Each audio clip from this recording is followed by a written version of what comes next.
Most people believe they can feel danger coming, a warning sign, a symptom, some kind of signal that something is about to go wrong inside their body. That's what we've been taught. That's what we expect. But when it comes to the human heart, especially after the age of 60, the most dangerous threats are often the ones that arrive in complete silence. No alarm, no obvious warning, nothing dramatic at all. Just a quiet chain of events unfolding in the dark while you sleep peacefully, completely unaware that anything is happening. And here is what genuinely surprises most of my patients when I explain this to them. The thing that pushes their heart toward the edge is almost never something extraordinary. It's something small, something ordinary, something they did every single night without ever giving it a second thought before they turned off the light. My name is Dr. Mason Hayes, and I've spent more than 20 years working with hearts, examining them, treating them, and watching how they respond to the quiet habits of everyday life.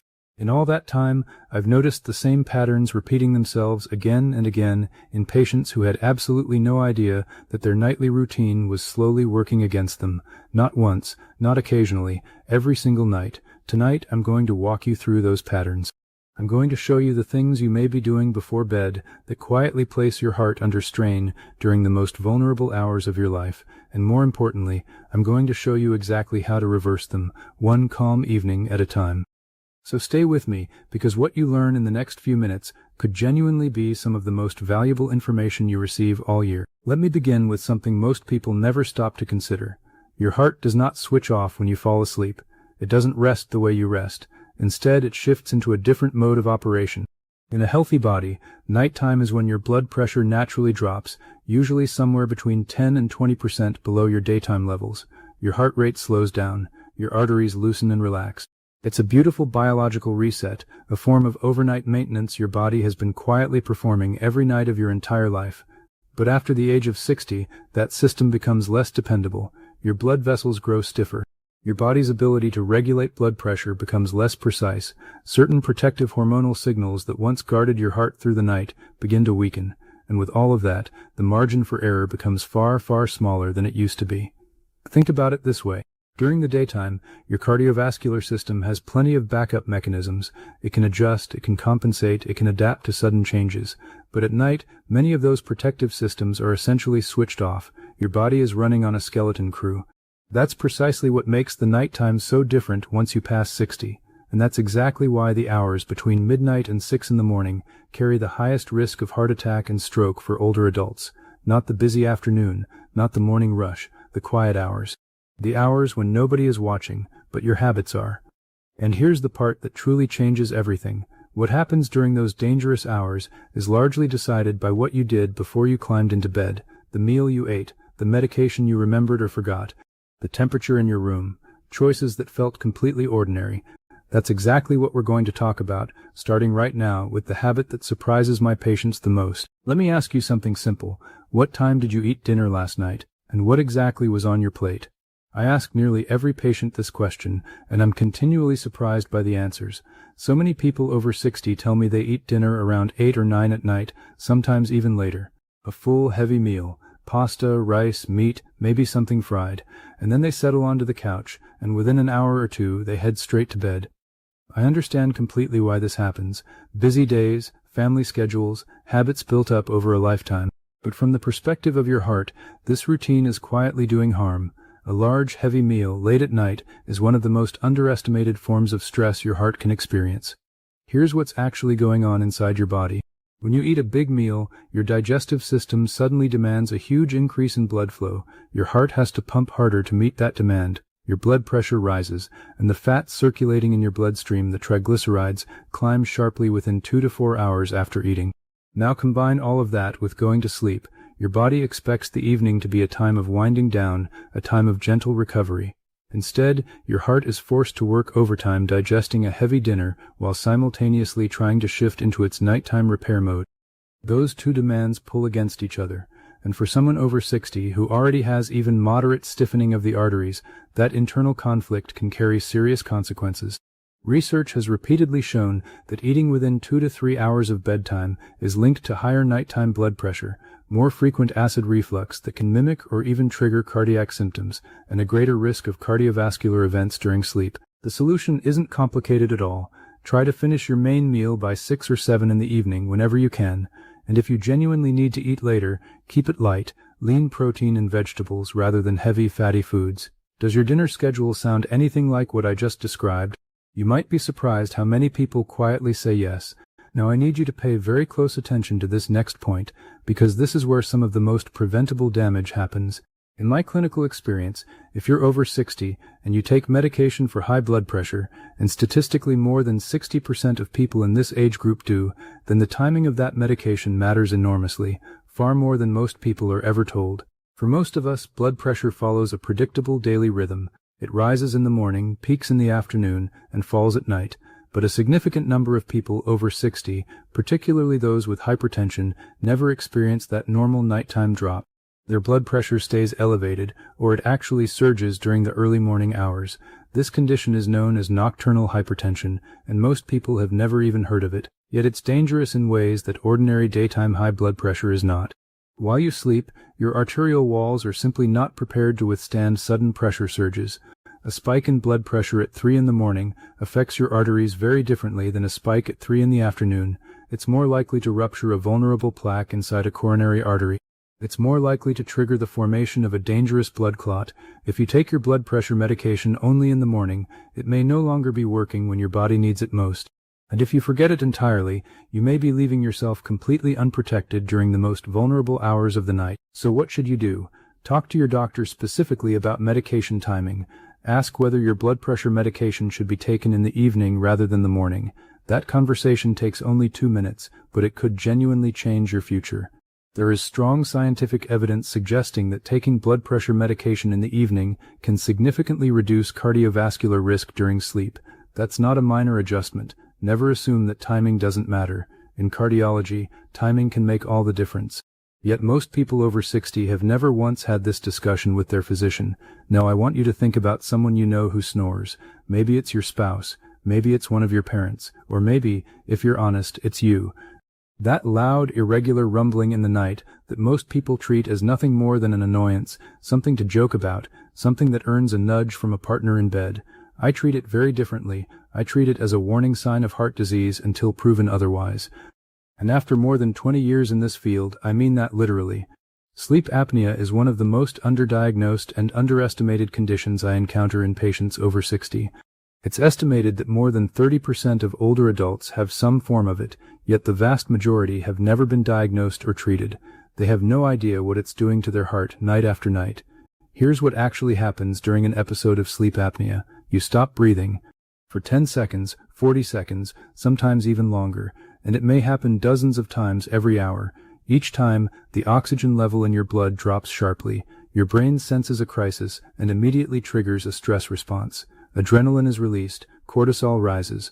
Your heart rate suddenly accelerates, your blood pressure spikes, your heart is essentially jolted awake while the rest of your body stays asleep, night after night, year after year. Now imagine that happening 30, 40, even 50 times in a single night.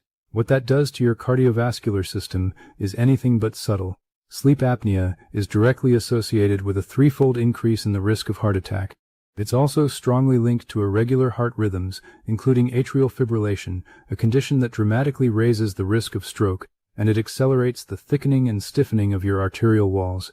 Because all of this unfolds while you sleep, most people have no idea anything is wrong until a serious event finally occurs. The warning signs aren't always obvious. Loud snoring is one of them, yes. But watch also for waking up with morning headaches, feeling exhausted despite a full night's sleep, needing to urinate frequently during the night, waking with a dry mouth, or waking with a sensation of gasping or choking for air. If any of those sound familiar, talk to your doctor about a sleep study. And here's what I tell my patients plainly. If you snore heavily, you're over 60, and you have any history of heart disease or stroke, being evaluated for sleep apnea is not optional. It's an essential part of your cardiac care, period. The most common treatment, a CPAP device, isn't glamorous, I know that, but the evidence for its benefits is remarkable. Patients who use it consistently see measurable reductions in blood pressure, lower rates of atrial fibrillation, and significantly reduced cardiovascular risk. One device, one habit, enormous protection. Now let's talk about a habit driven by perfectly logical thinking, and that's exactly why it's so easy to overlook. Many people over 60 deliberately reduce how much they drink in the evening. The reasoning makes complete sense. They want to avoid waking up at 2 in the morning to use the bathroom. Interrupted sleep is frustrating. Getting out of bed at night raises the risk of a fall, so they stop drinking fluids after dinner, sometimes even after 4 in the afternoon. I understand the logic entirely. But from a cardiovascular standpoint, going to bed even slightly dehydrated is a real risk factor, and almost nobody talks about it. When you're dehydrated, your blood becomes thicker and more viscous. It doesn't move through your vessels as easily. For a younger heart, that's usually a manageable inconvenience, but for someone over 60 who already has stiffened arteries and plaque buildup, it's an entirely different situation.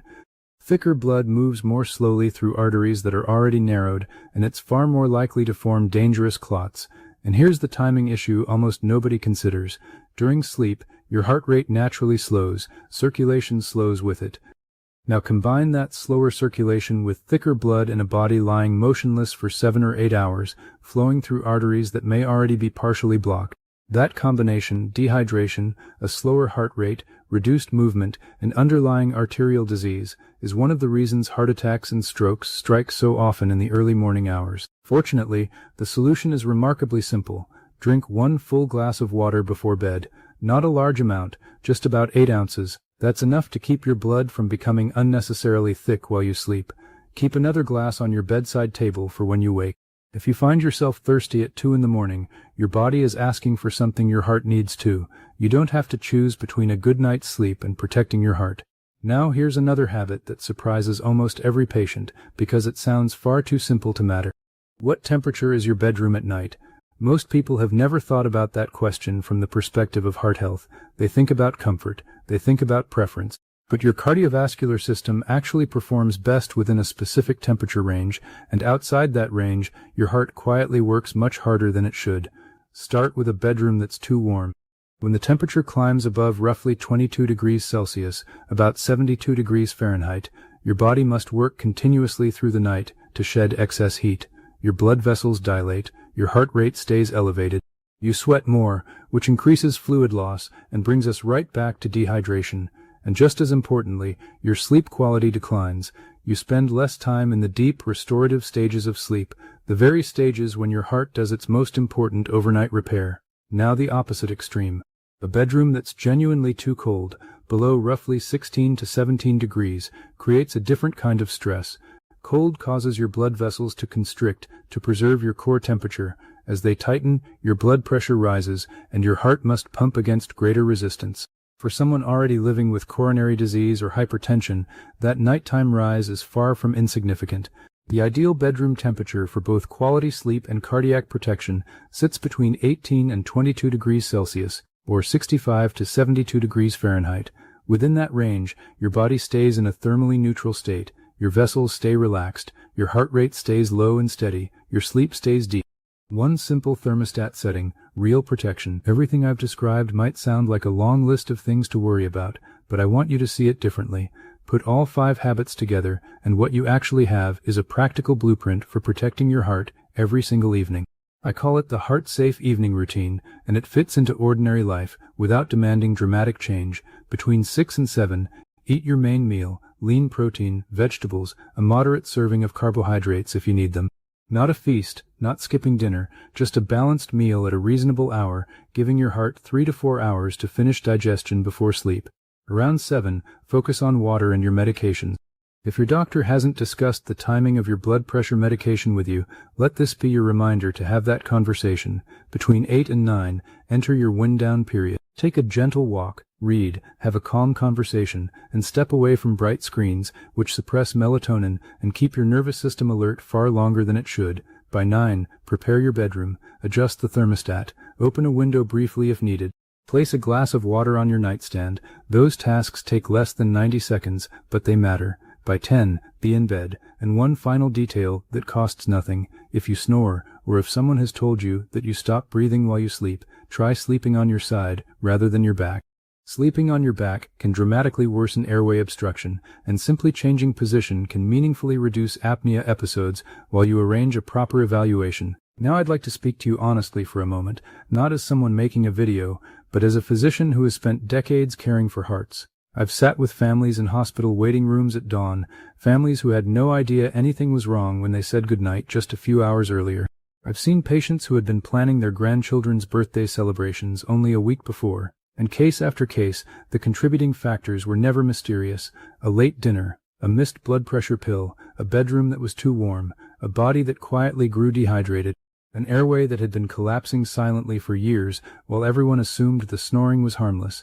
These aren't rare or exotic risks, they're the background noise of millions of ordinary evenings.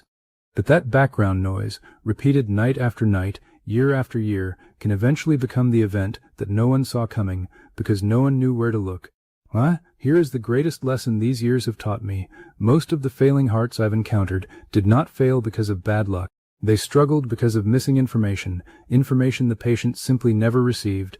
Now you have that information. The question is what you'll do with it tonight, not next week, not after your next appointment, tonight. So let's bring everything together. 5 habits, 5 solutions. I want you to leave with a clear action plan, not just a vague sense of worry. First, finish your main meal by 6 or 7 in the evening. No extreme diet, just a sensible dinner at a sensible hour.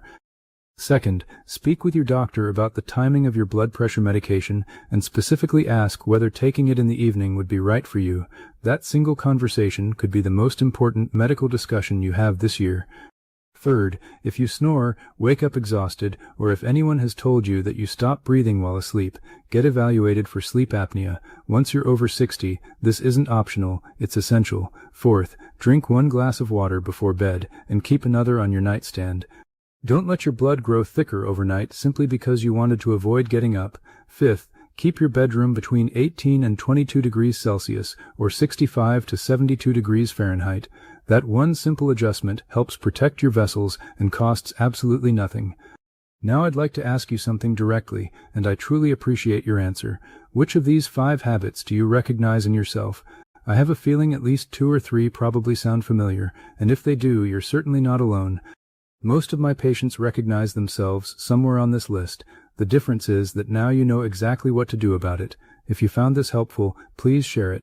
There is almost certainly someone in your life, a spouse, a sibling, a close friend, or another loved one over 60, who has never once connected their nightly routine with the health of their heart. Send this to them. Take care of your heart. It has been working faithfully for you every minute of every day and every night throughout your entire life. Give it the conditions it needs to keep working for many more years to come. One final thought before we part. Everything I've shared with you today is general medical information based on current cardiovascular research and my own clinical experience over the years. It is not a substitute for personalized medical care. Before making any changes to your medication schedule, especially the timing of your blood pressure medication, please consult your own physician. That isn't simply a legal disclaimer, it's sincere advice from Dr. Mason Hayes, someone who genuinely hopes you'll still be watching this channel 10 years from now, healthy and well. So tonight, choose one small change, just one. Move your dinner a little earlier, set your thermostat, place that glass of water beside your bed. Small choices, repeated faithfully, are exactly what keep a heart beating steadily through all the quiet hours ahead. Good night, sleep well, and starting tonight, take good care of the heart that has never once stopped taking care of you.